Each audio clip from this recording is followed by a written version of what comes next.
드디어 요한복음 마지막 시간이 되었습니다. 어떻게 좀 요한복음 한 2년 반 정도 가까이 돼 있는데 어떻게 좀 뭔가 좀 보입니까? 어떻게 좀 삶에 좀 어떤 해석하는 좀 눈이 좀 열리십니까?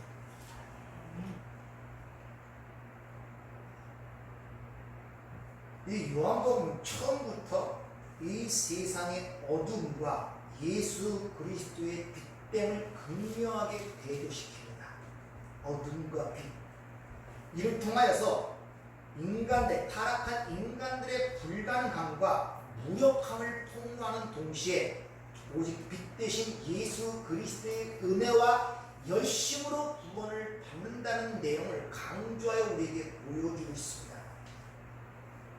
그래서 이 요한복음을 통하여 구원에 있어서는 그 구원의 절대적 주권자인 하나님이 하시는 일임을 우리에게 강조하여 보여주고 있다는 것입니다. 왜냐하면 극명하게 어둠과 빛은 양립할 수가 없어요. 그래서 처음서부터 빛이 어둠이 비치되 깨닫지 못하더라. 참빛도 세상에 와서 각 사람에게 비치는 빛이 있었나니 그가 세상에 계셨으며 세상은 그로 말미암아 지은 바 되었을 때 세상이 그를 알지 못하였고 자기 땅에 오매 자기 백성이 영접지 아니하였더라. 정죄는 이것이니 곧 빛이 세상에 왔을 때 사람들이 자기 행위가 악함으로 빛보다 어둠을 더 사랑하는 것입니다. 깨닫지 못하더라. 알지 못하더라. 영접지 못하더라. 심지어 빛보다 어둠을 더 사랑하더라. 이렇게 이야기를 함으로 말미암아 이 세상의 절대적 불가능함과 어둠의 실체를 그대로 폭로시키고 있습니다. 그러니까 인간의 문제는 뭘 알고 모르고의 문제가 아니라 아주 본질적이고 근원적인 문제를 우리에게 지금 보여주고 있는 것입니다. 즉 새롭게 창조되어야 할 존재지 그들의 어떤 몇 가지 잘못된 부분들을 가르치고 고쳐서 새롭게 만들어내는 문제가 아니라는 것을 지금 우리에게 강조하여 보여주고 있는 것입니다. 네.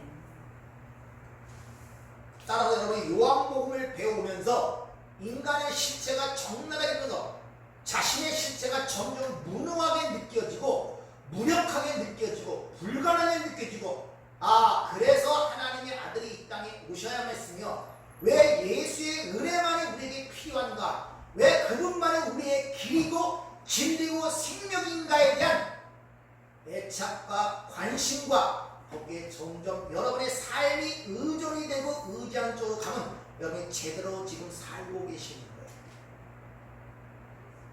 근데 타락한 인간들의 절대적 무능함을 오늘 요한복음에 드러나듯이 그러면 빛과 어둠을 대조하는데 빛은 예수 그리스도를 상징하는 것임을 성경은 우리에게 분명히 보여줍니다. 내가 세상의 빛이라고 말씀하시니까 그럼 빛의 반대편에 있는 어둠이 무엇을 뜻하냐는 것입니다.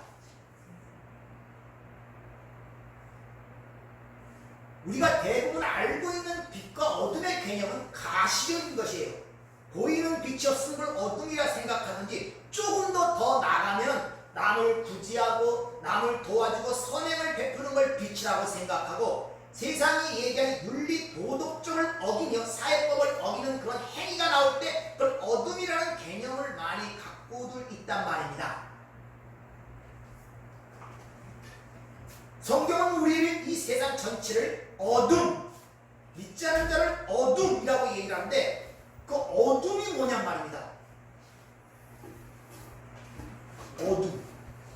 성경이 말하는 어둠이 뭐냔 말입니다. 어둠.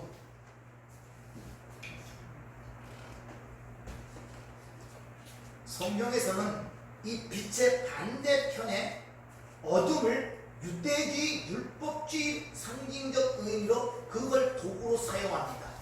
그래서 항상 예수와 부딪히는 존재들이 누구냐면 율법주의, 유대인들과 바리새인들이에요. 예수가 부딪히는 사람들이 그러나 이방인들이 아니라 바로 율법주의가 예수, 빛과 부딪히는 자로 성경은 등장하고 있단 말입니다. 따라서 율법주의라는 것은 성경에서만 나오는 바리새인들만 것들만 의미하는 것이 아니라 인간의 가능성을 신뢰하고 인간의 능력으로 고지 꼭대기에 오르고자 시도하는 모든 인간의 사고체계와 행동체계를 다 율법주의, 그걸 어둠이라고 그렇게 정의를 하고 있다는 것을 아셔야 됩니다. 그러니까 인본주의, 인간이 중심되는 그 인본주의의 가장 표현이 뭐냐? 율법주의란 말입니다. 따라서 하나님의 은혜를 떠나서 인간의 자력으로 뭘 하고자 하는, 또 쉬운 말로 먹지만 하는 선악과를 입에 물고 모든 옳고 그름의 판단의 주체자가 되어 사는 모든 인간 세상이 다 율법주의란 말입니다. 그게 율법주의예요. 뭘 행하고 안 해요. 그 인간은 모든 선악 체계에서 모든 걸 봅니다. 그래서 선과 악, 빛과 어둠, 이런 식으로 두 마음으로 모든 걸 보기 때문에 절대 그 안에는 평강이라는 게 있을 수 없고 자유라는 게 있을 수가 없습니다. 무엇이 선이고 무엇이 악입니까?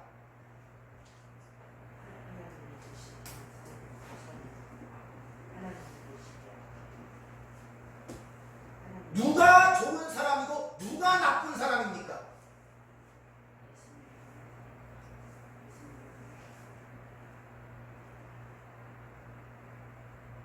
선악과를 따먹고 내가 하나님처럼 되려는 치명적 질병에 걸린 그 뱀에 물린 인간들의 실상이 바로 어둠이란 말입니다. 그것은 깨닫지 못하더라, 알지 못하더라, 영접하지 못하더라, 빛보다 어둠을 더 사랑하더라. 거기서 벗어날 수가 없어요. 본질이 그렇단 말이에요.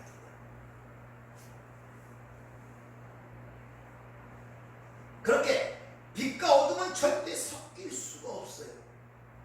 그런데 그렇게 불가능한 어둠이 빛의 자녀가 되는 놀라운 사건이 역사 속에서 일어났단 말입니다.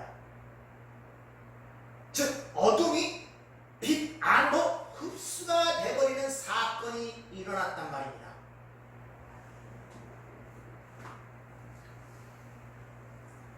고린도서 5장 4절을 보면 우리가 벗고자 함이 아니요 오히려 덧입고자 하니 죽을 것이 생명에게 삼킨 바 되리라, 이렇게 이야기를 하는 것을 볼 수 있죠. 즉 빛 대신 예수님에 의하여 어둠이 그 안으로 삼켜진 상태, 그걸 구원이라 그러고 또 다른 말로 연합이라 그러고 또 다른 말로 혼인이라고 그렇게 이야기를 하고 있는 것입니다. 구원을 다양한 면으로 이렇게 설명하고 있단 말입니다. 그래서 에베소 5장 8절 너희가 전에는 어둠이었더니 이제는 주 안에서 빛이라 연합이 되어 빛이 됐단 말입니다. 뭘 배워서 내가 형상이 되고 성장하고 성숙해서 빛이 된 것이 아니라 주 안에서 빛의 자녀가 되었단 말입니다. 이런 부분들이 여러분이 좀 명확하셔야 돼요. 요한복음 12장 46절에 보면 주님이 이런 말씀을 하시죠. 나는 빛으로 세상에 왔나니 무릇 나를 믿는 자로 어둠에 거하지 않게 하나니라. 사람이 내 말을 듣고 지키지 아니할지라도 내가 그를 심판하지 아니하노니 내가 온 것은 세상을 심판하려 함이 아니요 세상을 구원하려 함이니라. 요한복음은 빛과 어둠을 대조시키면서 바로 우리의 구원을 빛과 어둠의 전쟁으로 우리에게 설명을 하고 있단 말입니다. 그래서 강한 자가 어떤 편안한 소유물을 소유하고 있는데 더 강한 자가 와서 그 무장을 해제시키고 그 소유물을 빼서 자기 소유로 삼았다고 주님이 친히 구원을 그런 식으로 설명하시죠. 누가복음에 보면. 근데 빛과 어둠의 싸움은 반드시 빛으로 승리한다는 것을 가리키는 것이 구속의 역사란 말입니다. 그래서 요한복음 16장에 보면 내가 담대하라, 내가 세상을 이겼노라 하고 그 전쟁의 최절정의 순간이 십자가의 사건이고, 그래서 거기서 주님이 다 이루었다 이렇게 선언을 하시는 것입니다. 전쟁의 승리의 절정이 어디서 일어났다고요? 십자가의 죽음에서. 여러분 승리를 진정 영적 승리를 맛보고 싶습니까? 그럼 세상이 이야기하는 것처럼 어떤 패권과 능력을 갖고 그 사람보다 우월한 걸 취하고 그들로부터 어떤 칭송과 어떤 부러움을 사서 내가 승리를 선포하는 것이 아님을 아셔야 됩니다. 이거 세상이 얘기하는 승리예요. 여러분이 승리했음에도 불구하고 계속 일상의 삶 속에서 승리함을 맛보지 못하고 항상 실패하고 낙담하고 불안하고 두려움 가운데 살아가는 이유가 뭔 줄 아느냐? 승리의 기준을 잘못 잡고 있단 말입니다. 세상이 기준하고 평가는 승리의 기준을 갖고 승리를 맛보려고 그러니 어찌 그게 승리를 맛볼 수가 있겠습니까? 그러니까 신앙생활하면서도 승리를 맛보지를 못해요. 왜? 이 교회는 옛사람이 와서 죽는 곳인데 여기서 와서 새로운 능력을 받아서 힘을 받아서 내가 세상에 살 때는 양으로 힘없는 양으로 살았는데 교회 안에서 호랭이가 되어 세상에 나가고자 하는 마음가짐들이 있다니까요. 그걸 승리라는 생각들을 갖고 있단 말입니다. 그러니까 여기 승리를 맛보지 못하는 거예요. 승리는 십자가에서 일어났음을 성경은 얘기하고 주는 분명히 그 십자가 산에서 테텔로스타이 다 이루었다고 선언을 했단 말입니다. 거기서 승리가 일어나는 거예요. 따라서 여러분들이 이 요한복음을 마무리하면서 어둠이었던 자기 존재와 실존의 문제를 깨닫고 그 불가능한 나 같은 존재가 어째 빛의 자녀인가에 대한 분명한 인식과 확인이 있을 뿐만 아니라 그걸 설명해 낼 수 있어야 한단 말입니다.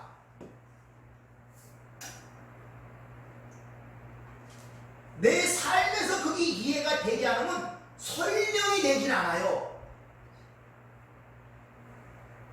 내가 승리를 알지를 못하는데 어떻게 세상적인 승리를 그런 기준을 갖고 세상을 향하여 승리를 얘기할 수 있겠습니까? 그 사람보다 가진 게 적고 세상으로 말하면 스펙이 그 사람보다 못한데 어떻게 내가 저 사람에게 승리했다고 선언할 수가 있겠냔 말이에요. 그러니까 항상 비참하게 보이는 거예요. 예수를 믿는다고 하면서 영생을 소했다고 하면서 하나님이 나와 함께 한다고 이 얘기를 하면서도 삶은 그렇지 않아요. 삶은 그렇지 않아요.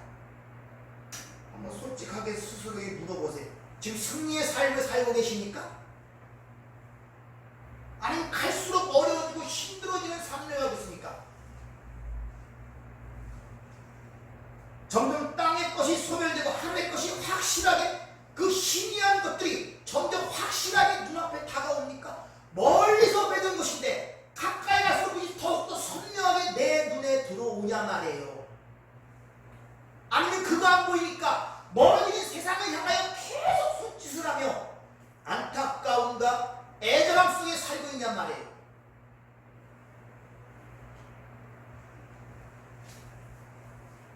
이런 저와 여러분의 실상을 폭로시키기 위하여 베드로라는 한 제자의 모습이 계속적으로 실패하는 모습으로 어둠의 모습으로 폭로되는 것이 오늘 본문 말씀이란 말입니다. 베드로는 그 제자를 대표할 뿐만 아니라 어둠의 세상에 존재하는 하나의 백성들을 대표하고 교회를 대표하고 있단 말입니다. 이 이야기가 나의 이야기로 들려야 돼요, 여러분들. 옛날 이수진 장군의 전기를 읽듯이 그렇게 읽으면 절대 안 된단 말이에요. 그렇게 베드로의 그 어둠의 모습이 계속 폭로되는 가운데 예수님께서는 그 당신의 백성들을 포기하지 아니하시고 끝까지 찾아와서 그를 안으시고 섬기시고 살려내시는 모습으로 오늘 그려지고 있는 거예요. 끝까지 와서. 베드로는 여러분이 아시다시피 흔히 제자들의 수제자라고 그러죠. 그런 말은 성경에 없어요. 근데 베드로라는 이름이 가장 많이 등장하고 그의 사건들이 많이 등장하기 때문에 베드로가 수제라는 그런 걸 일반적으로 알고 있는데 베드로는 예수님과 3년 6개월 동안 동고동락하면서 예수님의 일거수일투족을 지켜본 자입니다. 예수님과 같이 살면서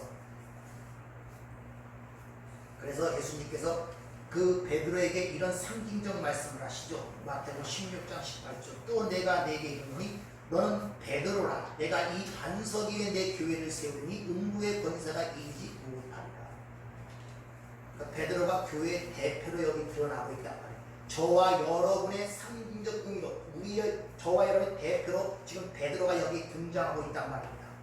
근데 베드로의 우리가 일생을 처음 돌면 주님이 겟셋마네 동산에서 주님이 3번에 걸쳐 기도할 것을 권면하는데 거기서 잠을 자는 모습이 드러나죠.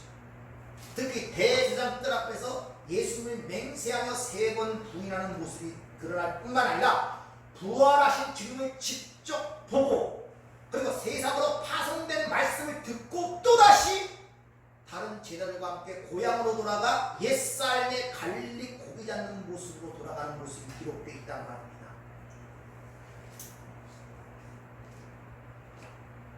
베드로에게 본받을 만한 행동이 있습니까?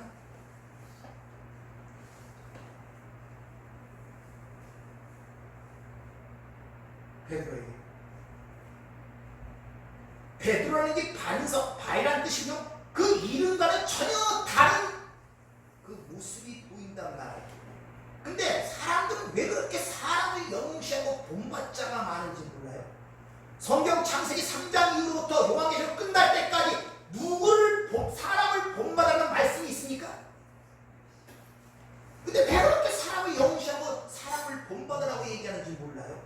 인간들의 타락한 습성이 사람들로 칭송과 영시를 위해서 사람을 영시한다는 게 아주 특성적이라니까요. 아브라함의 믿음을 본받자, 야곱의 뭐를 하자, 축복을 받자. 도대체 그런 말이 어디서 나오는지 모르겠어요.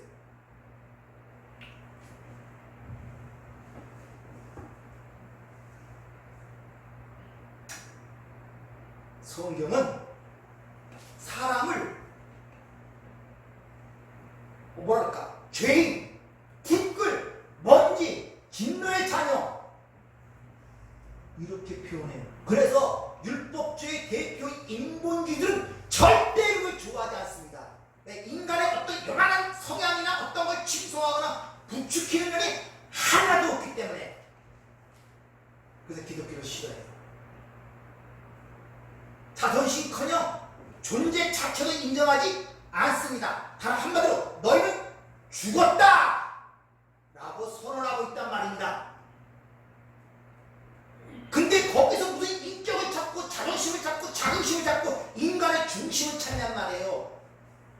그러니까 절대 인본주의들은 율법주의 분리자는 절대 하나님을 믿을 수가 없어요. 자존심이 상한 말이에요.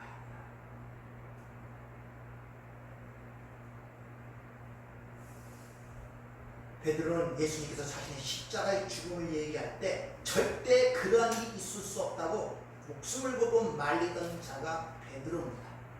주님 베드로의 3번 부인함을 알고 그 부인함을 얘기하자 내가 절대 죽음을 줄지언정 주를 버리지 않겠다고 맹세하던 자가 베드로입니다.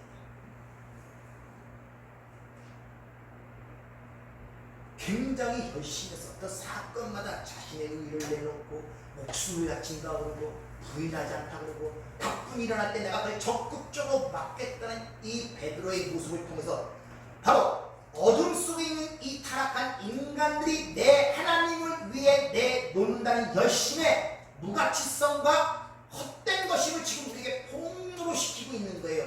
그 12제자 중에 제일 열심과 열정을 가졌던 베드로를 대표하여 지금 그의 연약함과 무력함을 지금 폭로시키고 있단 말입니다. 니들이 하나님을 위해 내놓겠다는 그 열심이 어떠한 결과를 내놓는지 똑똑히 보라는 말입니다. 니들이 하나님을 위해 하겠다는 그 일들이 뭔지.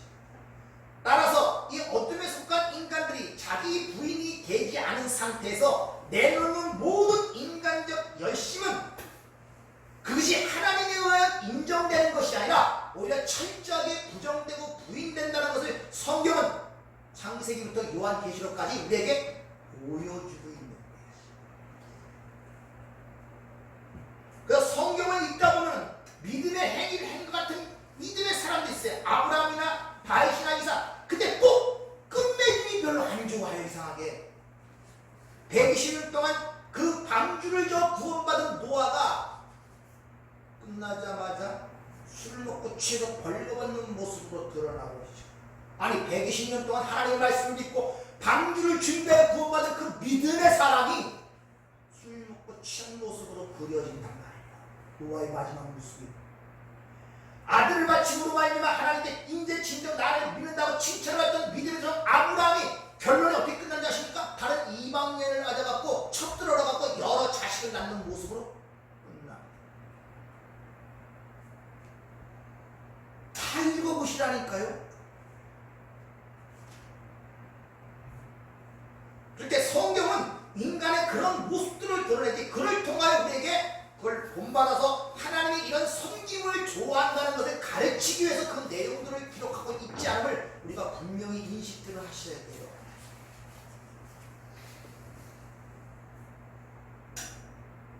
지금은 오늘날 교회는 인간의 열심을 너무 부추기며 선동하는 면이 없지 않은가를 우리가 돌아봐야 됩니다. 열심히 있으면 무조건 훌륭한 성도예요. 열심히 없으면 불성실하고 미숙한 성도라고 그렇게 치부를 해버립니다. 그래서 전도를 잘하면 금반지도 주고 성지순례도 시키고 그렇게 추정을 하도록 만듭니다. 그래서 곧 인간이 내놓는 열심을 하나님의 교회의 어떤 신앙의 표본으로 제시하고 있는 게 이 시대란 말입니다. 그렇게 추정을 시키는 거예요.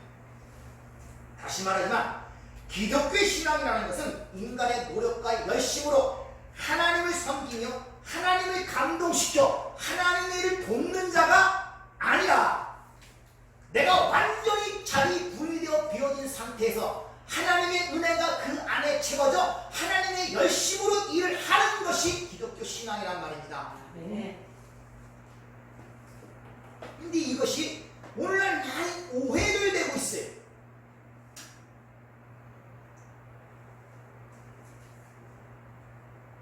그래서 요한복음의 전체에 흐르는 베드로의 열심과 열정이 마지막 종국적 마지막 끝나는 21장에서 고기 한 마리 못 잡는 모습으로 나타나는 거예요.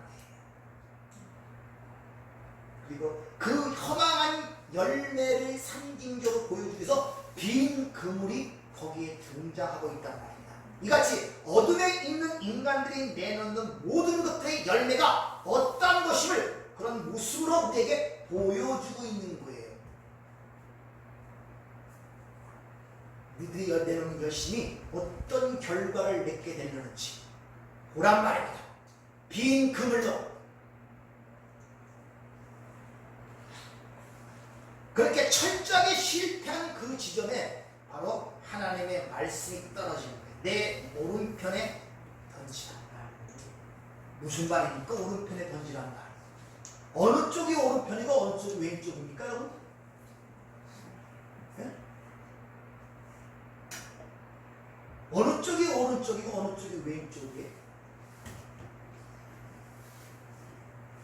이쪽이 지금 있으니까 오른손이 이쪽이 오른쪽이고 이쪽이 왼쪽이죠. 그럼 내가 이렇게 서 있으면 이쪽이 오른쪽이 이쪽이 왼쪽이네. 이렇게 서 있으면 이쪽이 오른쪽이 이쪽이 왼쪽이네.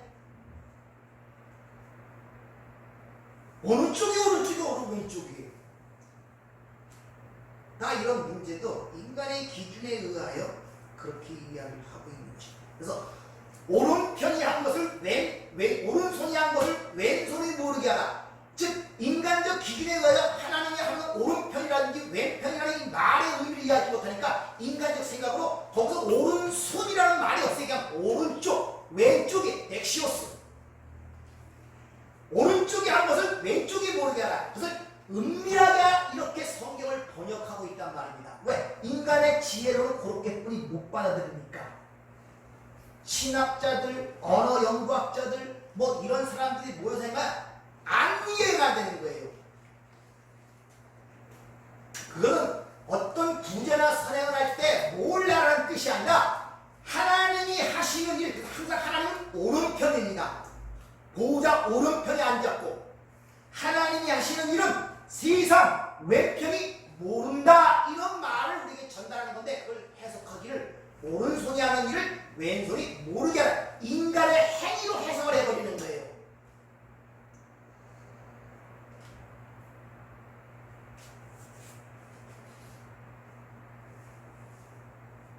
이 말은 오른편에 지금까지 그는 쉽게 말하면 우리가 생각하는 방향을 지금 설정하느라 너희 선택이 잘못됐다는 거예요. 네 선택이 하나님 쪽이 아니었단 말이에요. 오른편은 세상에서 하나님 편을 얘기하는 거예요. 하나님 편. 그러니까 오른쪽에 그물을 던지라 이 말의 이면서는 지금까지 네가 잘못된 선택으로 인하여 너의 수고와 노력의 결과를 한번 바라는 의미가 그 속에 포함이 되어 있단 말입니다. 그러면 그 말을 듣고 그렇게 이해를 해야 정상인데 반대로 하나님의 말씀에 순종했더니 거기서 154마리 엄청난 우리가 축복을 받았다는 식으로 또 그렇게 곡해를 해버리네. 그러니까 같은 일이 베드로처럼 반복되는 거야. 실패가. 그 말의 의도를 모르니까. 그래서 오늘 본문 말씀은 마지막까지 엉뚱한 말을 해요. 그 사랑하시는 자녀가 예수를 따르자 저 언제까지 살겠습니까? 엉뚱한 질문을 해요. 마지막까지 베드로의 모습이 그렇게 나타나다니까요. 그 나가서 주님의 말씀을 왜곡하여 어떻게 얘기합니까? 주님 오실 때까지 그 제자는 산다고 했다고 왜곡된 말을 전하자 그 사도 요한이 뒤에 부연하여 설명하죠. 예수 오실 때까지 그가 살겠다는 말이 아니라 그가 살든지 아니든 별 상관이 없다는 의도로 얘기했는데 베드로는 엉뚱하게 듣고 엉뚱하게 이해해버린 거예요. 이게 우리의 실상이라고.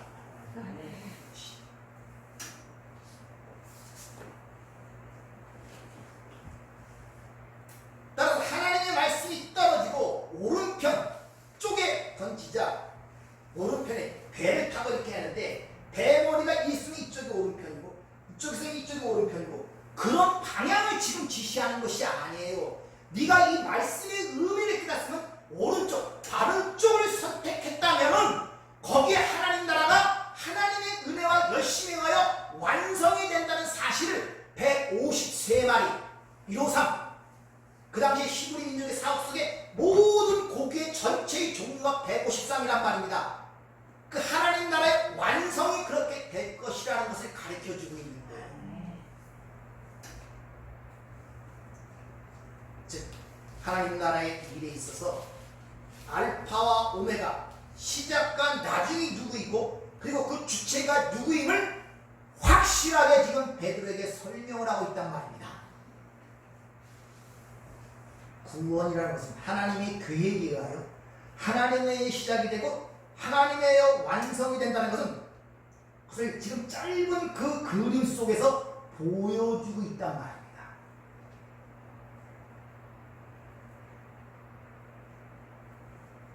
이걸 이해하지 못하면 항상 여러분의 삶이 불안합니다. 오늘 보면은 근데 이 베드로에게 베드로라고 부르지 않고 요한의 아들 시몬이라고 연거푸 3번에 걸쳐 그렇게 불러요.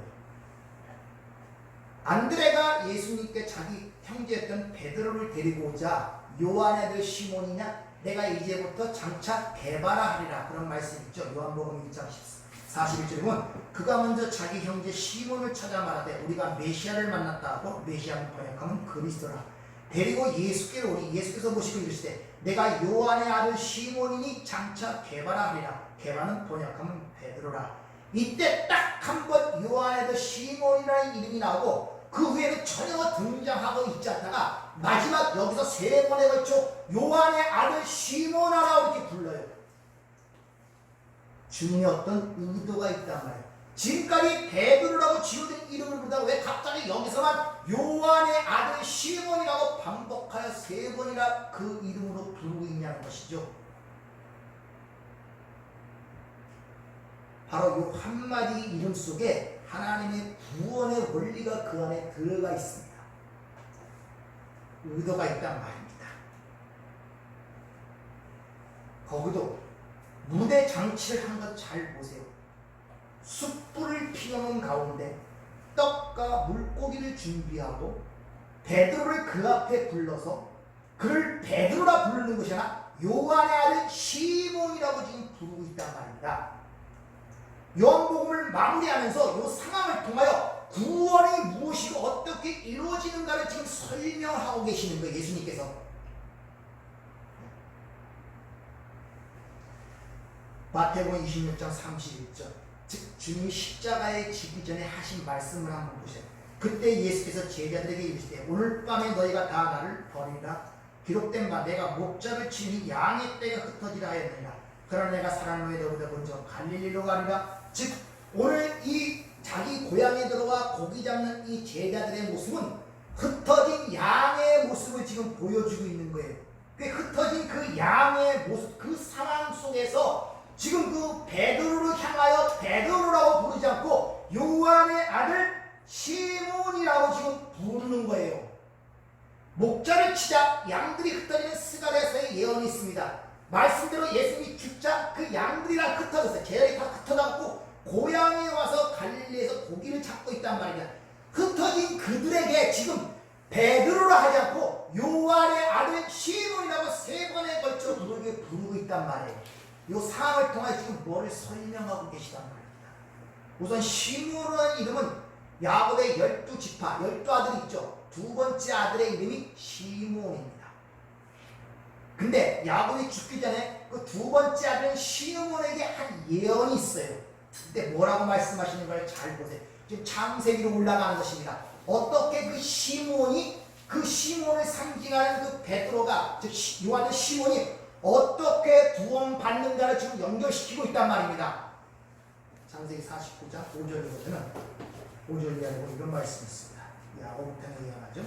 시몬과 레위는 형제여 그들의 칼은 폭력의 도구로다. 내 혼아 그들의 모의에 상관하지 말지어다. 내 영광아 그들의 집회에 참여하지 말지어다. 그들이 그들의 분노대로 사람을 죽이고 그들의 혈기대로 소의 발목 힘줄을 끊었으니로다. 그 노여움이 혹독하니 저주를 받을 것이요 분기가 맹렬하니 저주를 받을 것이다. 내가 그들을 야곱 중에서 나누며 이스라엘 중에서 흩으리로다.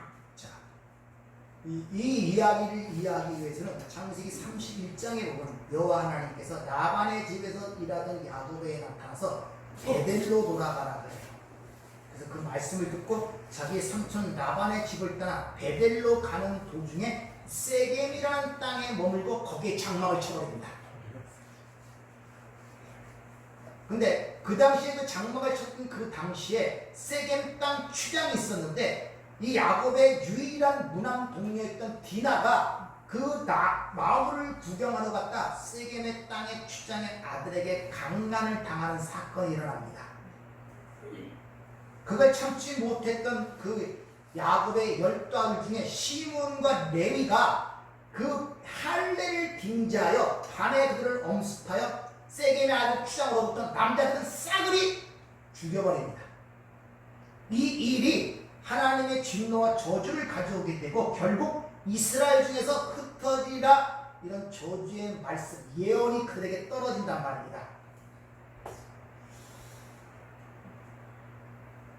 그 이야기를 알고 있으면 오늘 똑같은 시몬이라는 이름을 가진 베드로가 지금 그에 대한 이야기란 말입니다. 너는 어떠한 자냐? 바로 하나님에 의하여 저주를 받고 흩어져야 할 존재란 말입니다. 그래서 그를 베드로라 하지 않고 요한의 아들 시몬이라 지칭을 하는 거예요. 그것뿐만 아니라 예수가 그를 소환한 그 장소가 숯불이 피어 있어요. 그 숯불은 18장 18절에 보면 대단 뜰인데 대단 뜰에서 예수를 세 분 불이 나던 곳에 피었던 불, 그 숯불이란 말이죠. 그걸 상기시키는 거예요.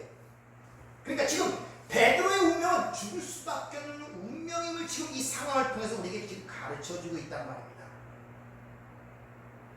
그런데 이 시몬이 이스라엘 지파 중에서 흩어지느냐? 그렇지 않아요. 여기까지 남은 거 보니까 여호수아 19장 1절을 보면 둘째 시몬, 곧 시몬의 자손의 지파를 이루하여 그들의 가족대로 제비를 뽑았으니 그들의 기업은 유다 자손의 기업 중에서나. 이렇게 얘기합니다. 하나님께로부터 기업을 받지 못해 흩어져야 할 그 시몬 지파가 유다 지파의 기업을 이어받아 살아난단 말입니다. 유다 지파는 예수님이 오실 지파 아닙니까? 그러니까 지금 시몬이 바로 오실 예수 그리스도에 의하여 살아나는 그것을 가리키고 유다, 요한의 시몬이라는 그 내용을 통하여 유대민족이라는 야곱을 통하여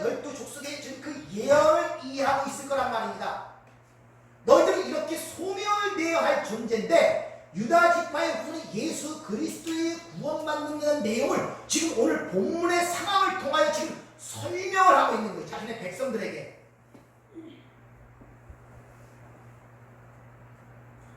즉 자신의 죄악으로 인해 소멸당할 마땅한 시몬이 유다 지파의 후손인 예수 그리스도의 공로를 전가받아 살아나는 모습을 오늘 그리고 있다는 거예요. 네.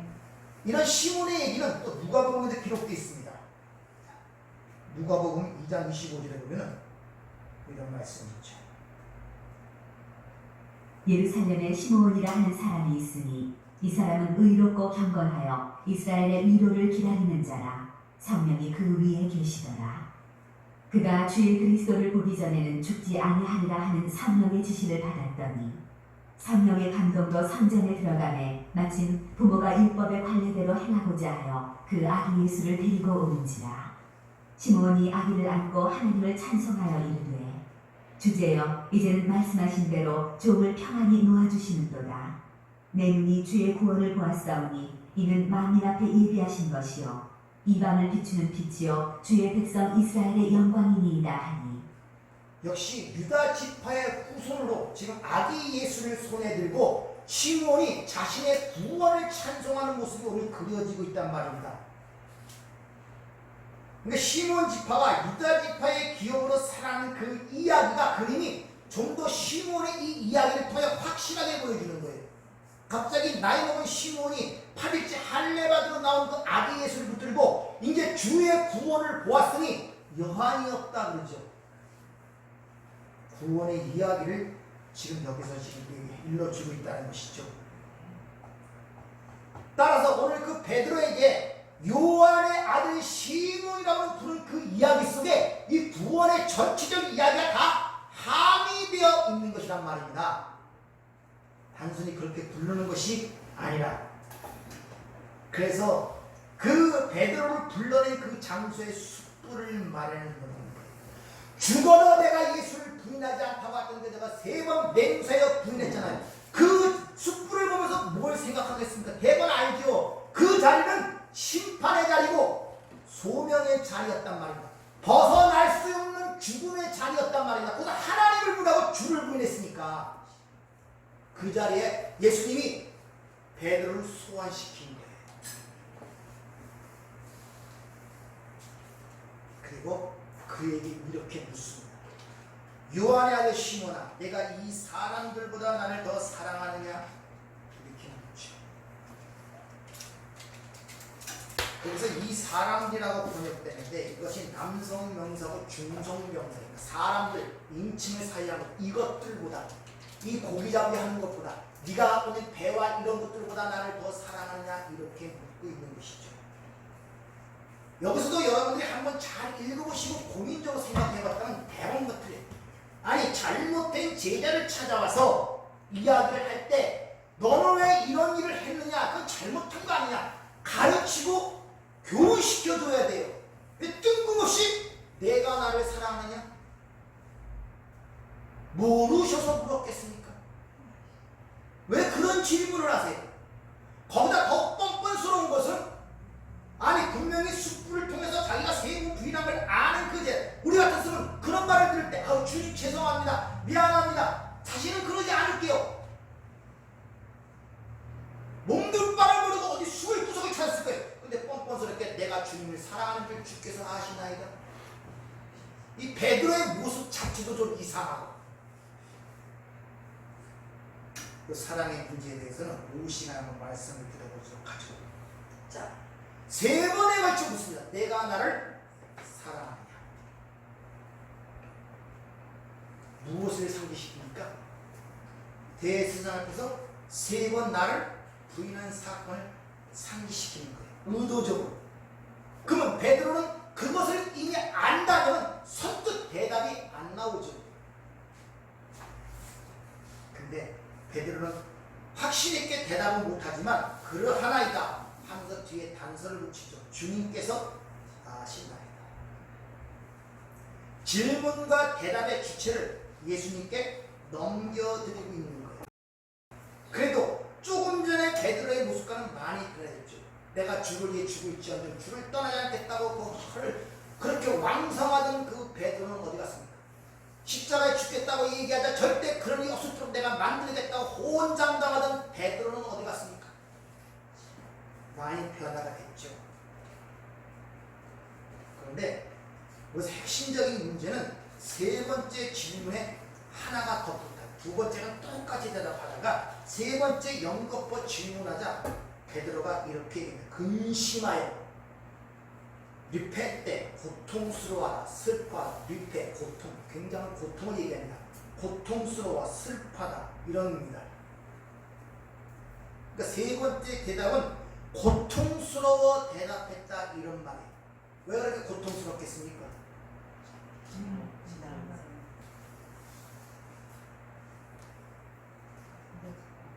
인간의 심리를 잘 보세요.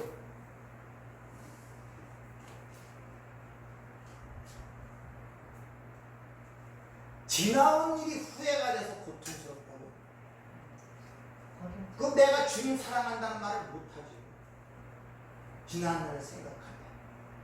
그래서 이런 데서 많은 사람들의 오해가 있는 왜곡된 하나님의 사랑에 대한 정의 이런 것들이 뭔가를 모르고 이웃을 사랑하는 원수를 사랑하는 그 말도 세상적 개념으로 보니까 전혀 다 같지를 않는 것입니다.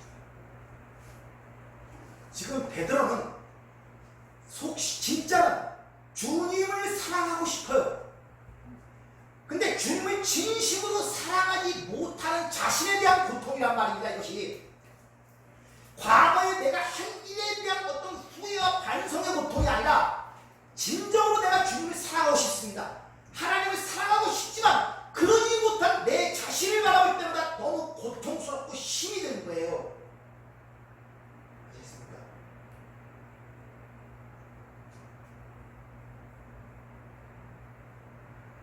여러분 예수님 사랑하고 하나님 사랑하는 데서 얼마나 고민을 해보셨나요? 그렇게 사랑하지 못하는 자신에 대해서 고민과 갈등과 고통을 느껴본 적이 있습니까?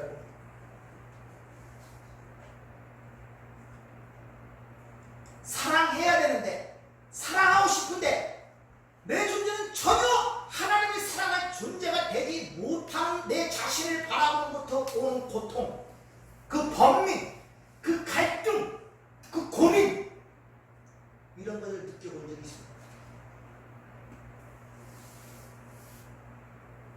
베드로는 그게 제 자신이 사랑하지 못하는 자신을 보면서 지금 고통을 느낍니다. 이것이 신앙생활의 여정이라는 것을 여러분이 아셔야 됩니다. 그러나 그게 진짜 하나님을 사랑하는 자의 모습이에요. 아시겠습니까?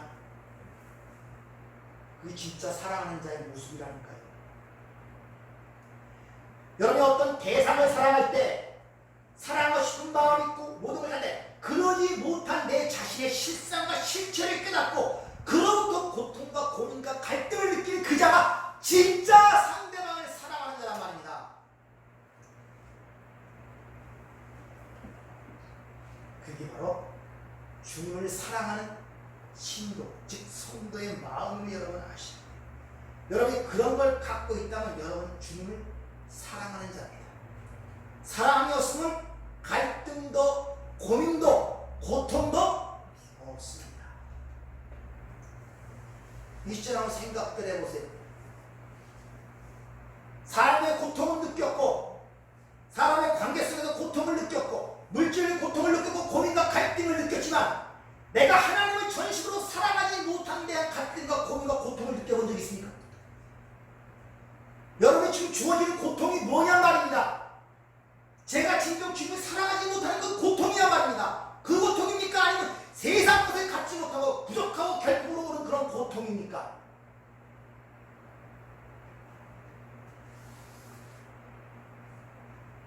그런 것들을 질문을 해보셔야 돼요.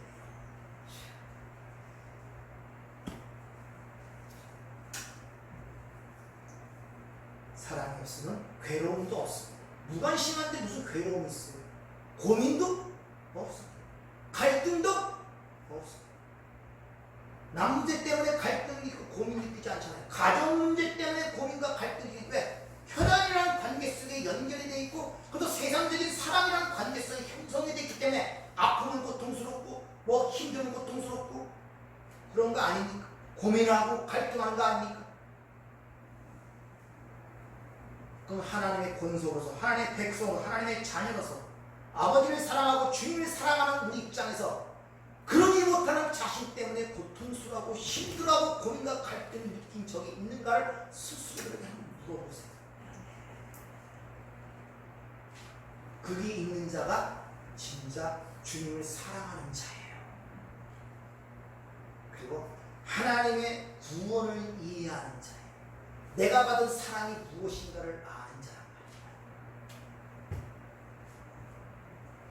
말이에요. 여러분들이 그런 고민을 갖고 지금 괴로워하고 있고 고통하고 있고 마지막에 붙이는 것처럼 주께서 아시나이다 모든 걸 의탁하고 그분에게 맡겨드리는 믿음이 있다면 여러분 진정 하나님을 사랑하는 자고 주님을 사랑한다는 증거라는 것을 여러분이 꼭 깨닫기를 바랍니다. 네. 지금 주님과 우리가 연합되어 이 사랑으로 지금 끌려가고 있단 말입니다.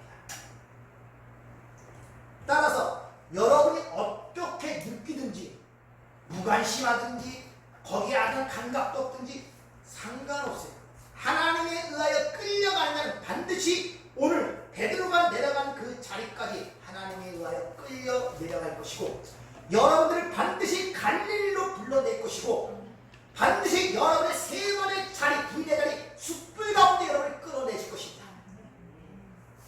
거기서 주님은 자신의 사랑을 우리에게 확인시킬 거예요.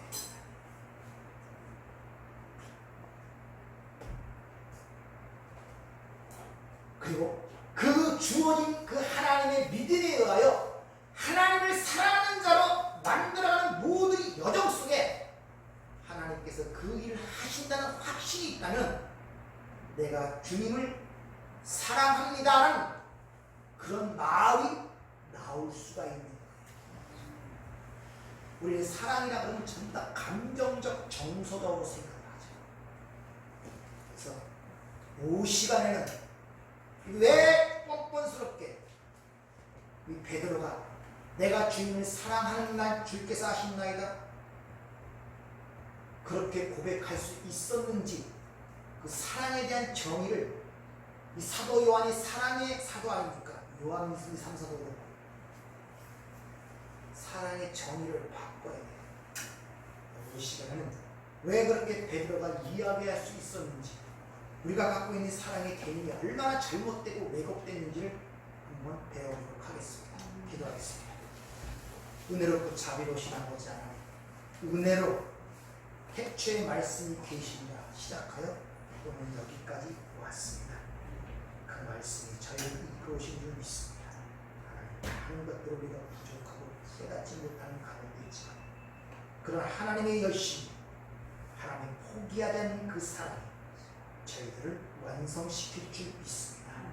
주님 우리는 전적으로 하나님에 의하여 살아갈 수밖에 없고 하나님에 의하여 완성될 수밖에 없는 존재임을 깨달아 나의 모든 것으로부터 노임을 받게 하시고 주어진 자유함과 평강 속에 살아가는 저희들이 될 수 있도록 축복하여 주시옵소서.